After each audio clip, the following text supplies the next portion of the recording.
Hi and welcome back to Cheeky Crypto. My name's Chris and it's fantastic to have you back with us for another video. And in today's video, we actually took the time to sit down with one of the professors at the Edinburgh University to talk about everything that 𝗖𝗢𝗪𝗀 is doing there with the university. Obviously, 𝗖𝗢𝗪𝗪 has, basically funded, I guess a research hub at the university, investing $4.5 million. And this is all around a decentralization index and much, much more. But, I thought it was really, really useful to sit down with one of the professors at the university to sort of get more of a detailed look at what is actually happening behind the scenes. If you enjoy this sort of content, mash up the like button, subscribe if you haven't subscribed already, tapping that bell, selecting all the notifications so you never miss a video. And don't forget to jump in our Discord. There's over 5,050 individuals in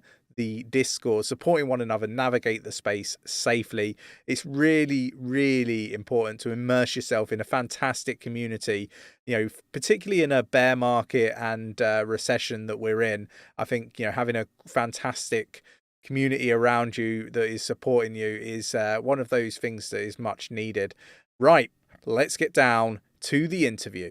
Nice to have you with us today. Would you mind introducing yourself so the audience know who you are and perhaps go into a little bit about your role at 𝗖𝗢𝗪𝗪𝗧? Sure. All right, so my name is 𝗖𝗢𝗪𝗪𝗧. I'm a professor at the University of Edinburgh. Area is cybersecurity and privacy in general, but my focus is cryptography. I've been working in cryptography since about the mid-90s. I did my PhD on this topic.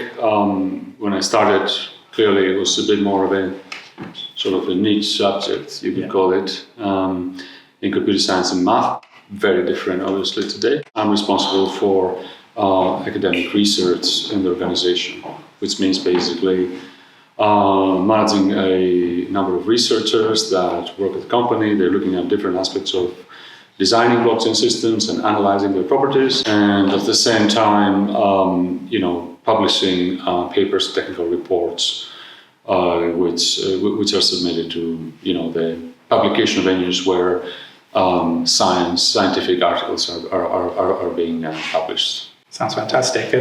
And could we just touch on the decentralization index that's just been announced?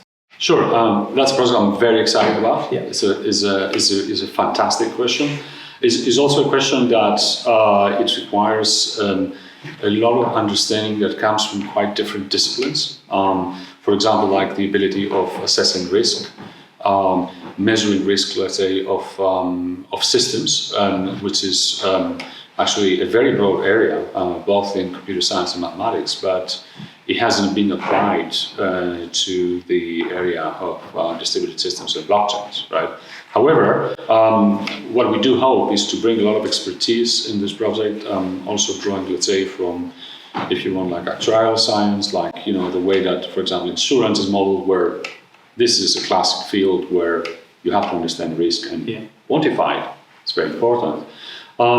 So the plan is to look at a blockchain system from many different angles and dimensions, like dissect it if you want, and find ways not only to measure decentralization in an effective way, but also synthesize these different views so that at the end someone could be capable of, for instance, comparing two different systems in terms of decentralization. Or another very interesting question is like seeing how the decentralization of a system changes over time. For example, with modifications or adjustments or upgrades, let's say, that, for instance, might be sort of voted by the community of a project. They might say, we'll try to do that to make the system more decentralized. And of course, what you want is after that change has been applied and the system has evolved, you would like to know whether that was indeed effective, right? Yeah. What part in particular excites you the most? Well, okay, there's a few different things that are really exciting. First of all, decentralization is something that this community, sort of blockchain, the wider blockchain community is is obviously like very interested in. I mean, it's the core fundamental property. But of course, if you talk to different people, especially from where they're coming from, right? So they can sort of talk about decentralization in a different way. So, for instance, someone might say decentralization is that the digital coin is sort of spread out across a large population of stakeholders, and but someone else would point out, but no, decentralization is like where the hashing power is, like where what organizations or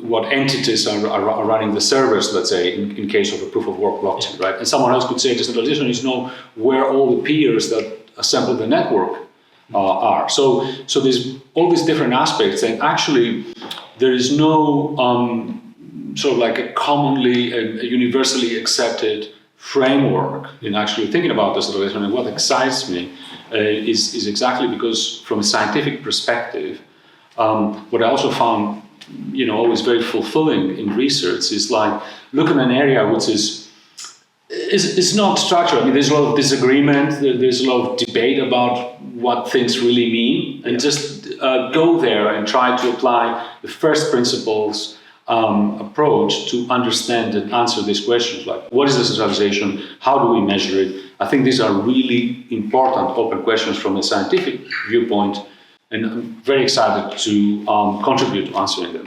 Yeah, that sounds fantastic. And could we talk a little bit about like the benefits? What benefits could this sort of bring to just general retail community members? Right. Yeah. I think like it will be a huge advantage to have access to such a resource.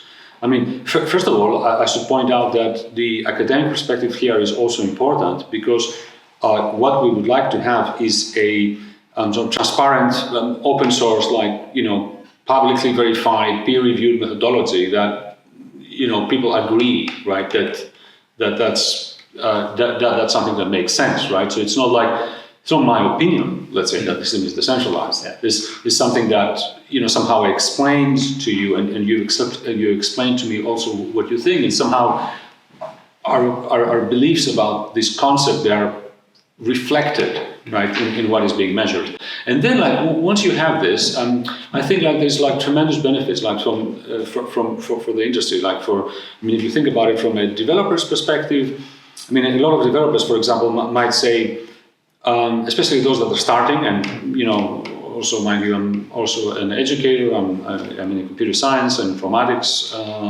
department here at Edinburgh. Young students, they're excited about contributing to a decentralized system. Actually, to them, this really matters, right? So they would like to know that what I'm doing contributes to this public resource. They view these blockchain systems as something that is, let's say, for society at large, for the common good, and they would like to contribute to the centralized system. So this is one aspect. At the same time, there is an aspect for those businesses that would like to use blockchain as part of their system development and infrastructure, right?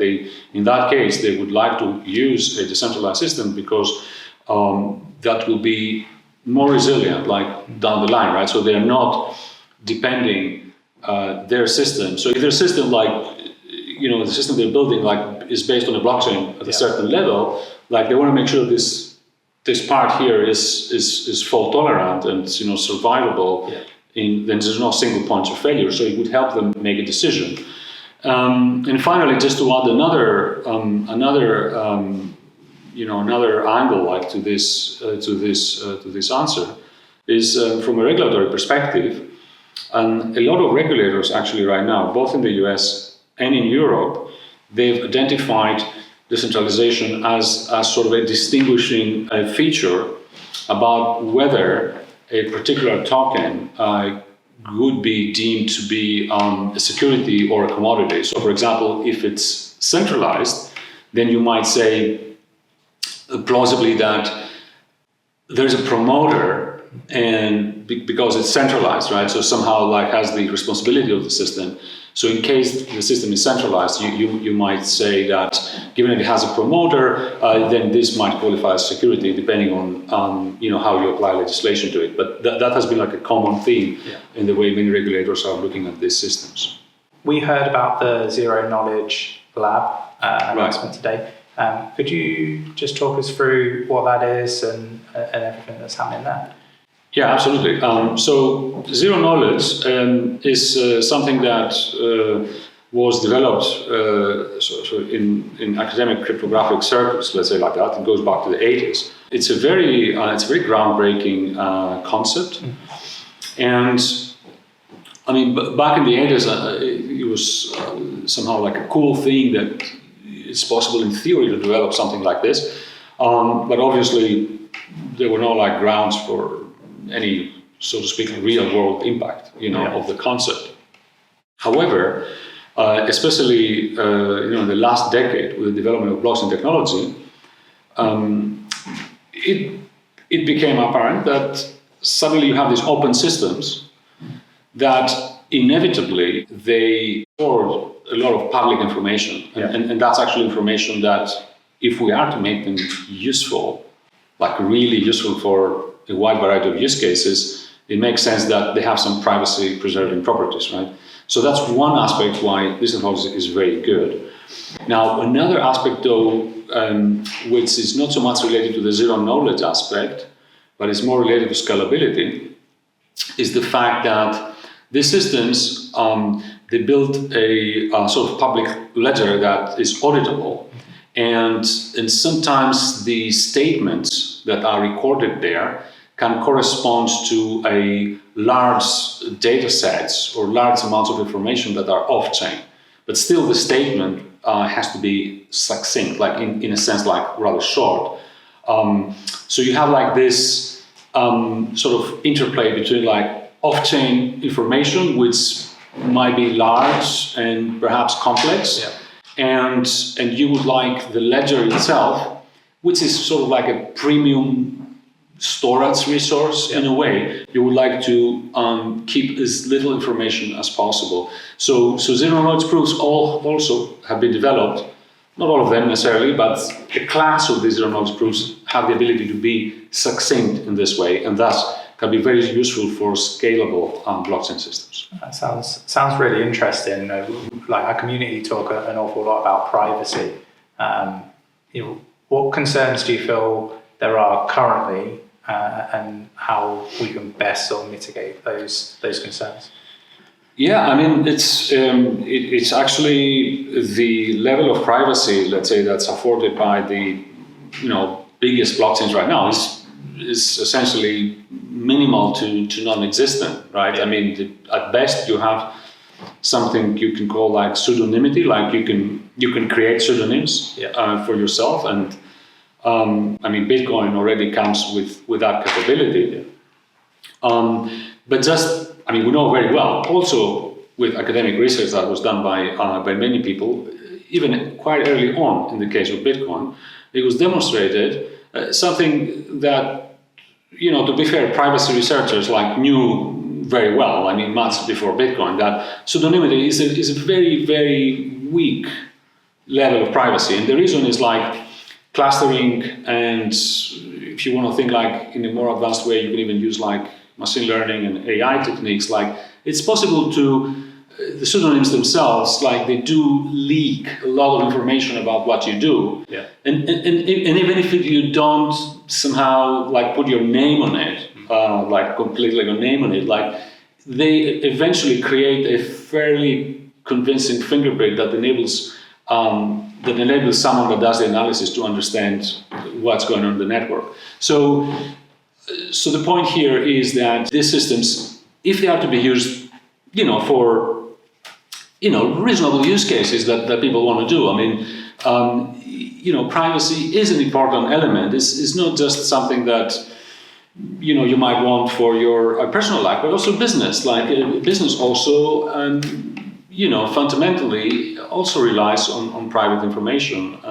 So if we are to make this infrastructure fundamentally useful for everything that people want to do, we have to be able to facilitate privacy in some way. Yeah, definitely. Is there anything else that you would like to cover off in regards to the work that you're doing here at Edinburgh? So here at Edinburgh specifically, I would like to highlight the Research Hub that we launched, and that was with funding from Input-Output, and that's something that's launched at the university, and it is meant to fund sort of self-proposed academic research by members of the university that relates to blockchain technology.